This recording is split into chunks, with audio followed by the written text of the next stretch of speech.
Welcome students. आज class 11 BST पढ़ेंगे। आज लेसन 5 में हम लोग पढ़ेंगे व्यवसाय की उभरती पद्धतियाँ। मतलब आजकल व्यवसाय किस प्रकार से प्रोग्रेस कर रहा है, प्रोग्रेस ऑफ बिजनेस, उसके बारे में आज हम लोग जानेंगे। ठीक है, सबसे पहले अभी का व्यापार देख लिया जाए, मतलब टाइम ऑफ द बिजनेस, अभी का बिजनेस कैसा है, बस इसी का चर्चा कर लेंगे तो समझ में आ जाएगा। ठीक है, सबसे पहले अगर आप चैनल में नए आए हैं तो एक बार सब्सक्राइब कर लीजिए और आइए आप टॉपिक से मिलते हैं सीधा सीधी।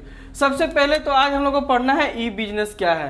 ये तो बहुत आसान है आज के टाइम पे ई बिजनेस पढ़ाना, बस थोड़ा सा बताना, बाकी आप खुद ही जानते हैं क्योंकि हम लोग घिरे पड़े हुए ई बिजनेस से।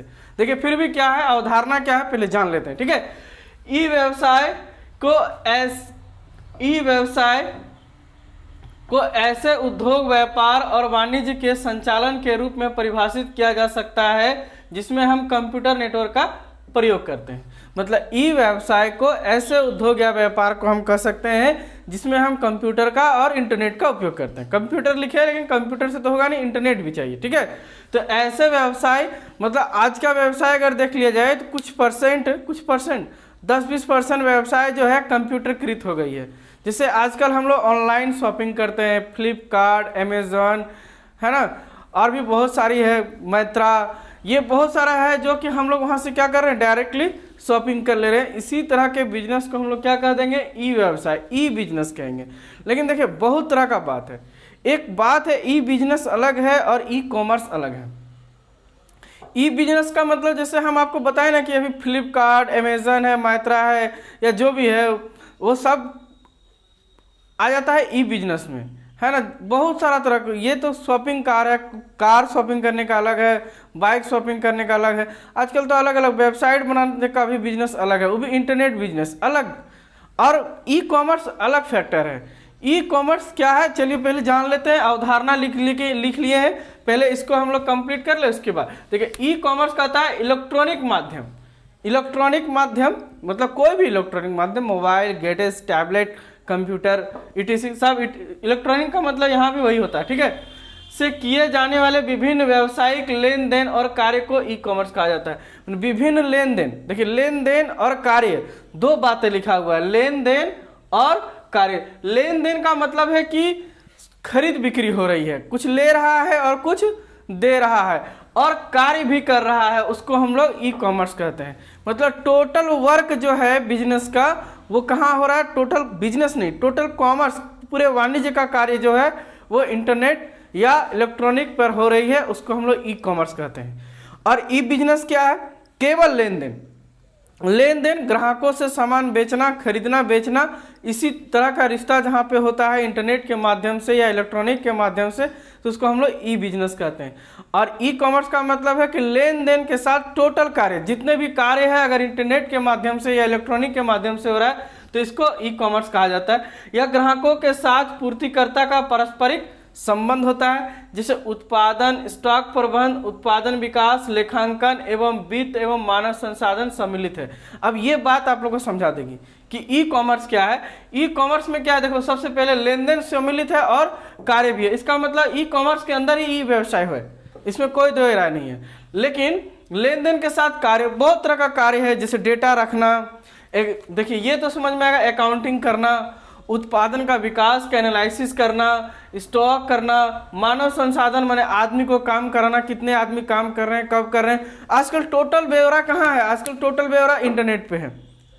एक कंपनी खोल के रखी है, रिलायंस इंडस्ट्रीज का बिग बाजार है, वो पूरे भारत में 500 ब्रांचेस है, एक ही ब्रांच से पूरा होल्ड कर लेता है, पूरा देख लेता है चारों तरफ कहाँ क्या है, किससे, इंटरनेट के माध्यम से, कौन काम कर रहा है नहीं कर रहा।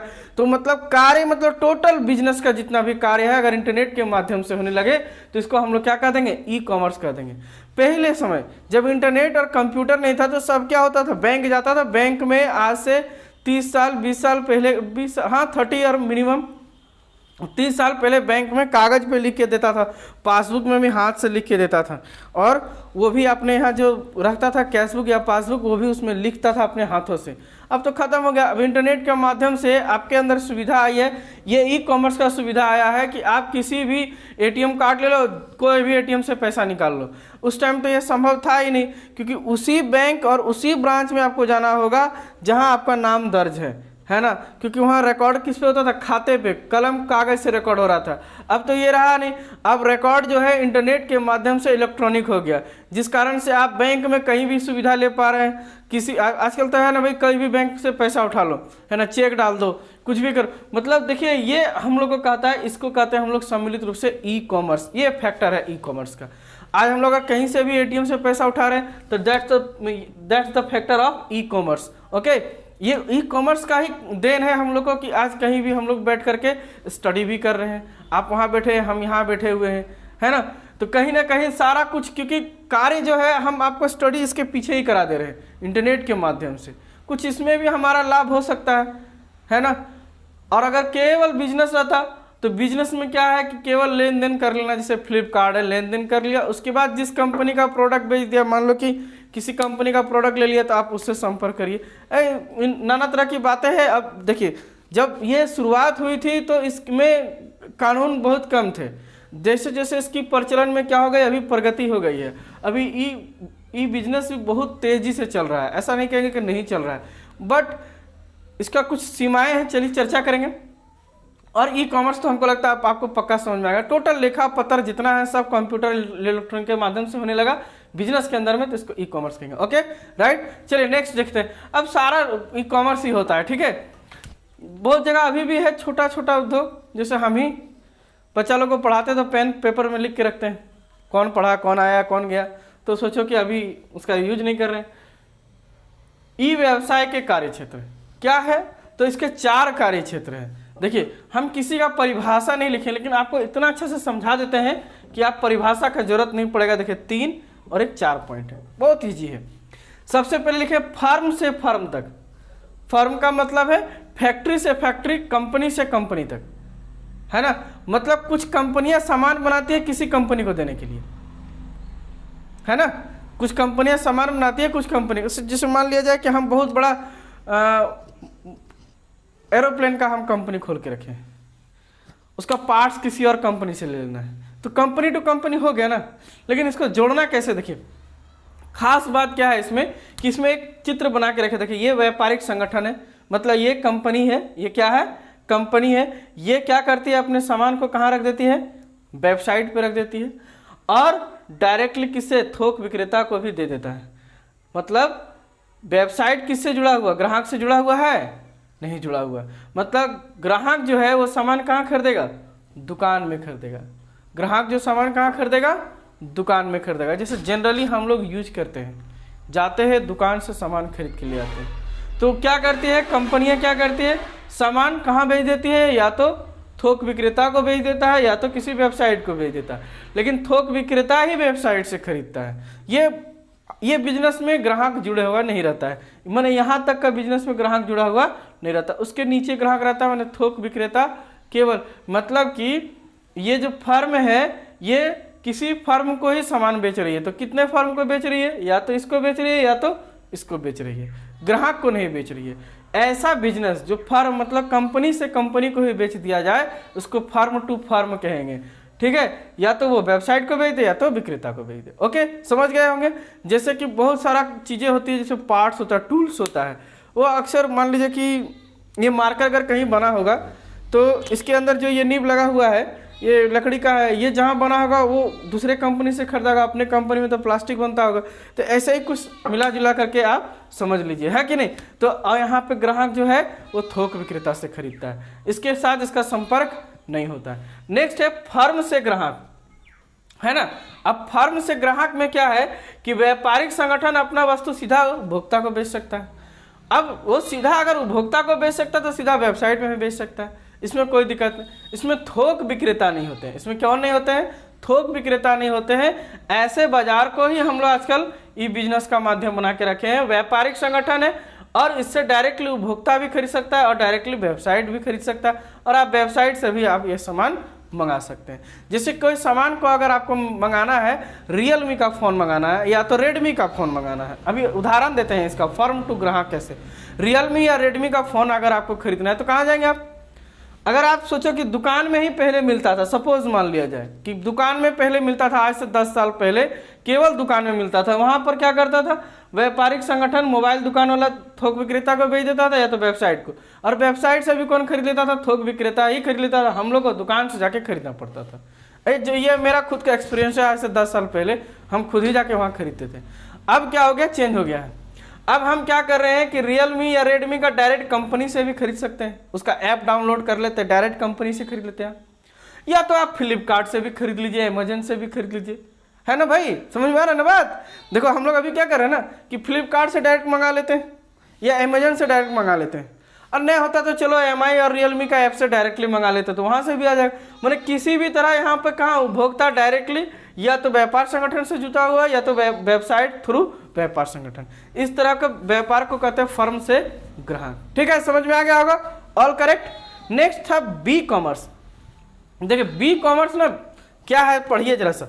यहाँ इलेक्ट्रॉनिक लेन देन में सम्मिलित पक्ष एक ही व्यवसाय के भीतर होते हैं, मतलब किसी एक के अंदर ही होता है, मतलब दूसरा का इसमें कोई जरूरत नहीं है। मतलब मैं जो सामान बनाऊंगा वो सामान केवल कौन खरीदेंगे, आप खरीदेंगे।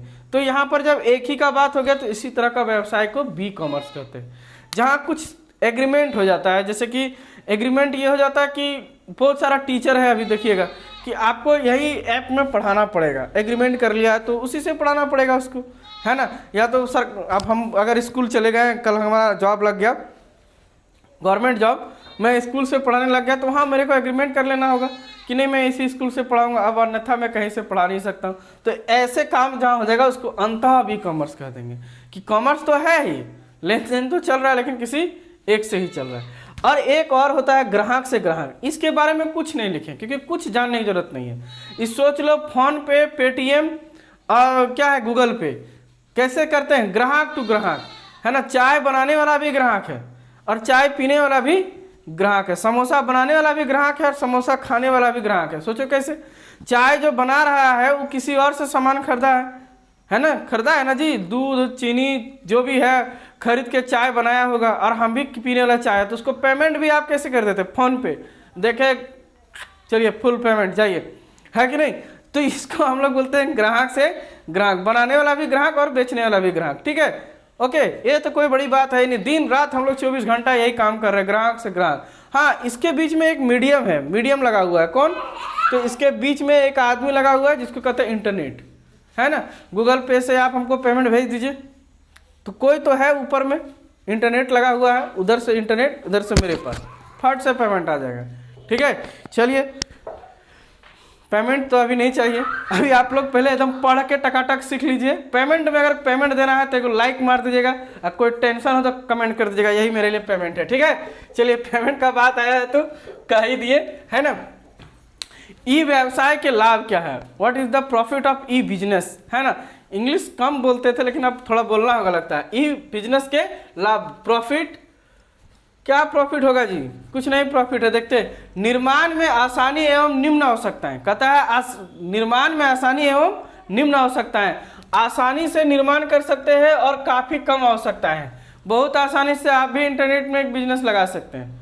फ्लिपकार्ट को करना क्या है, 10 गो या 20 गो अलग अलग दुकान से एग्रीमेंट कर लेना है कि हाँ आपका सामान बेच देंगे, बस आप उसमें जाइए, पसंद करिए, वो उस दुकान में पहुंचा देता है सेलर के पास कि आप इतना नंबर इतना फलाना पैक करिए और फलाना एड्रेस में भेज दीजिए, बस उसका कुछ कमीशन मिल गया। बहुत आसान है इस्टेब्लिश करना, और यह ई व्यवसाय की स्थापना आसान है। इंटरनेट के माध्यम से छोटे एवं बड़े व्यापारी कोई भी लाभित हो सकते हैं, छोटा व्यापारी भी और बड़ा व्यापार भी। आजकल तो ऑर्डर इंटरनेट से ही ना दे रहा है जी, इंटरनेट से ऑर्डर दे रहा है, इतना एक्सेप्ट हो गया ऑर्डर, बड़ा भी और छोटा भी, इसीलिए आसान है। दूसरा है कि ये सुविधाजनक है, बहुत सुविधा है, 24/7 दुकानें आपके यहाँ जो है हमारे इंडिया में भाई। अब कहेंगे कि आप सर न्यूयॉर्क जाइए, वहाँ 24 घंटा दुकान खुला रहता है, भाई न्यूयॉर्क थोड़ी जाए, अभी हम लोग इंडिया में है, यहाँ 24 इंटरनेट की सुविधा है ना। और 24/7 आप दिन भर या रात भर कभी भी क्या कर सकते हैं, सामान खरीद सकते हैं, कोई दिक्कत नहीं है ना। 24/7 ई व्यवसाय की सुविधा उपलब्ध रहती है, 24 घंटा आपको इंटरनेट की सुविधा उपलब्ध है। कभी भी, कल 1 जनवरी रहे, 31 दिसंबर रहे, रात 12 बज के पार्टी हो रहा है, उस समय भी अगर आप बुक करिएगा तो बुक हो जाएगा, because electronic and E business क्या है ये? ई बिजनेस, इसी का ये लाभ है। ठीक है। थर्ड है गति, एक माउस की क्लिक पर आप अपने मनपसंद वस्तु को खरीद सकते हैं। कितनी अच्छी बात बोली गई, एक माउस की क्लिक पे, एक बार आप क्लिक कर दो, टच मार दो। अब तो क्लिक भी हट गया ना जी, अब तो टच मारना है, कंफर्म करना है, बस आपके पास आप वो वस्तु खरीद लिए, पेमेंट कर दीजिए, घर आपके वस्तु पहुंचा देगा। वैश्विक पहुंच, इसमें एक खुशी की बात यह है कि कुछ ऐसी वस्तुएं थी जो दुकानों में नहीं मिलती थी, हमारे लोकल मार्केट में नहीं मिलते, वो भी सामान आप आसानी से, देश का हो या विदेश का हो या कहीं का हो, आप फटाक से क्लिक करिए और आपके द्वार तक पहुंचने का गारंटी ले लेगा, है ना। तुरंत नहीं पहुंच जाएगा सर, टाइम लगेगा आने में, है ना। चलिए लास्ट है कि कागज रहित। सबसे अच्छा बात इसमें जो है ना वो पेपर बच जाता है। आप किसी को पेमेंट कर दीजिए तो पेपर कहीं ना कहीं बच जाता है ना। आज अगर इंटरनेट के माध्यम से स्टूडेंट पढ़ रहा है तो कहीं ना कहीं पेपर भी बच जा रहा है ना। डायरेक्टली नोट्स, पीडीएफ, कितना सारा सुविधाएं मिल गई है ना। नोट्स क्या सर, ये आप बढ़िया से समझ लो ना, बिजनेस स्टडीज। देखो भाई, जितना अच्छा समझना है ना, इधर चला गया ना तो इधर जहाँ भी बैठ के चाहोगे तो लिख लोगे। और रट्ट मार करके पढ़ाई नहीं होती सर, रट्ट मार करके मैं आता ना तो मेरा भी यही हालत होता। हम जब 12th पढ़े थे ना और 11th, तो इस बात को ऐसे समझ गए थे ना कि हम बहुत जल्दी मैंने कि इंटर पढ़ाना शुरू कर दिया। हम खुद क्या कहते हैं जी, बैचलर ऑफ कॉमर्स का स्टडी कर ही रहे थे, मतलब बीकॉम पढ़ ही रहे थे। हम सेमेस्टर 1, आजकल सेमेस्टर 1, 2 होता है, हम सेमेस्टर 3 या 4 में ही थे और ये पढ़ाना शुरू कर दिए थे। Because understanding power, only understanding power, केवल समझ लो ना, दिमाग खत्म, कुछ नहीं है, कोई गड़बड़ नहीं है, एकदम पूरा। आज भी पूरा एमकॉम कंप्लीट कर लिया केवल समझ के, कभी रट्टा नहीं मारे और अच्छा खासा नंबर भी आ जाता है। ठीक है, तो ये था लाभ और ये है सीमाएं, है ना। कभी कभी नंबर गड़बड़ा जाए तो नंबर से कोई लेना देना है। यहाँ ब्रेन होना चाहिए, ब्रेन रहेगा ना तो सब नंबर आ जाएगा अपने आप। इंटरनेट देखिए क्या नुकसान कुछ है, सीमाएं हैं, है ना। ई व्यवसाय की अभी थोड़ा चर्चा कर लेते हैं इसमें कि इंटरनेट एवं नेटवर्क की कमी से अल्प मानवीय स्पर्श की सुविधा। अल्प मानवीय स्पर्श का मतलब, अरे काफ़ी कम लोगों तक पहुंचता है ये। मान लीजिए जिसके पास मोबाइल है, इंटरनेट है, यूज करने का तरीका जानता, पढ़ा लिखा शिक्षित है, वही यूज कर सकता है। अभी भी अगर हम कहेंगे ग्राम या गाँवों में ये सुविधाएं उपलब्ध नहीं है। हाँ, भले 4G मोबाइल आ जाने से जरा सा लोग देख ले, अपने वीडियो देखने जानता है, बट नथिंग टू डू, कुछ खास जानता नहीं, जानकारी नहीं होती है वस्तुओं के बारे में, ठगा भी जाता है बहुत ज़्यादा, और सभी लोगों के पास पहुंचा नहीं है। भारत में अभी भी मिनिमम अगर देखा जाए तो 30% पीपल यूज करते हैं इसको, ई बिजनेस को, बाकी लोग यूज करने नहीं जानते, है ना। सेकंड है आदेश लेने में जल्दी परंतु प्रदनता में देरी। आदेश तो ले लेगा फट रात 12 बजे, लेकिन पहुंचेगा नहीं सुबह, है ना। कम से कम उसको 2 दिन या 3 दिन का समय लगेगा। अगर नज़दीक है तो दिल्ली में है तो जल्दी भी मिल सकता है। नेक्स्ट है ई व्यवसाय के लिए दोनों पक्षों में तकनीक एवं शिक्षा अनिवार्य। देख लीजिए आ गई ना बात, दोनों पक्षों में, उधर बेचने वाला भी और इधर खरीदने वाला को भी आना चाहिए कि हमको खरीदने का और एजुकेशन मैंने थोड़ा सा शिक्षा का भी इसमें जरूरत है। नेक्स्ट है पक्षों के अनामता एवं कारण ढूंढने में परेशानी। कई बार क्या होता है, ऑर्डर तो मार दिए, पेमेंट भी कर दिए, डिलीवरी बॉय लेके घूम रहा है ना, वो घूम रहा है, अरे आपका नाम कहाँ है, घर कहाँ है, तो कई बार ढूंढने में दिक्कत हो जाती है, ये समस्या है। और नई तकनीक का जन प्रतिरोध हो जाता है। कई बार देखिएगा पुराना आदमी लोग पर कहाँ ऑर्डर से मंगाता, चलो दुकान से लिया देते हैं, है ना। तो लोग कई बार प्रतिरोध के मैंने क्या करते, विरोध कर देते हैं इसके विरोध कि ठीक नहीं है, ऑनलाइन बिजनेस अच्छा नहीं है। ऑनलाइन बिजनेस है ना, अभी नया नाम रख दिया गया क्या, ई बिजनेस अब नहीं कहा जाता, अब कहता है ऑनलाइन बिजनेस। ठीक, सही बात। देखो हमारा भी आदत हो गया ऑनलाइन, अब पढ़ाई भी ऑनलाइन हो गया, जैसे अभी आप लोग ऑनलाइन चल रहे हैं, है ना, मैं भी ऑनलाइन चल रहा हूँ, टीचर भी ऑनलाइन। एक और इससे बड़ी समस्या आ गई है, इसको कहते हैं ई व्यवसाय से साइबर क्राइम की वृद्धि हो गई। साइबर क्राइम बढ़ गया सर, लोग ठगे जाते हैं, है ना, पैसे ATM से ठगे जाते हैं, फ्लिपकार्ट से ठग लेते हैं, लॉटरी या कई सारे नए तरीक़ों से क्या करते हैं, ठग लिए जाते हैं। इसीलिए आपको अनुरोध करते हैं कि सतर्क रहिए, ई व्यवसाय का अनाधुन उपयोग करिए, लेकिन कभी भी याद रखिए कि किसी गूगल से ये नहीं पूछिए कि कस्टमर केयर का नंबर कौन सा है, नहीं तो आजकल कोई भी अपना नंबर डाल देता है और साइबर क्राइम कर लेता है ना। आपको बचना है इससे, और बचने के लिए याद रखिए कि आजकल लिंक भेज दिया जाता है, लोभ देगा आपको, है ना। लोभ में ना फंसे, लोभ में जब आप नहीं फंसिएगा तो आपसे ये साइबर क्राइम नहीं कर सकता है। लॉटरी का लोभ, ऑफर का लोभ, लाभ लग गया, फलन लग गया, कई तरह का लोभ है, तो उसमें आपको फंसना ही नहीं है ना। फंसने का दिक्कत हो तो आप हमको कमेंट कर दीजिएगा, हम आपको बेस्ट आइडिया दे देंगे, ठीक है। आज के लिए इतना ही है। नाइस टू मीट यू, जय हिंद।